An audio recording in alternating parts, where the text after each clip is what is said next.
Треба да се задржи принципот кога ќе се постави прашање да се... И тој во 2011 година не се одржа затоа што некој имаше исправена кичма. Затоа што некој одбиваше 11 години да ја витка кичмата пред едни, пред други и пред трети. И тогаш тој попис можеше да се одржи на ваков начин. Ама некој не одбра да ја свитка кичмата и за да го попише тоа што никаде во никоја нормална држава, би рекол и во Сомалија, не се попишува. Ние треба да имаме статистичка операција. Сега ќе ви кажам, по сите параметри, не го кажувам тоа јас, по сите параметри, таа влада на ВМРО ДПМН беше супер поуспешна од оваа што ја имате вие сега.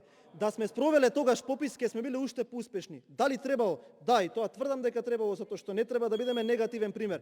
Ама не сме имале попис само заради тоа што некој во оваа држава одбивал да ја свитка кичмата. Ви благодарам. Има збор пратеник од Зечир Рачимиш.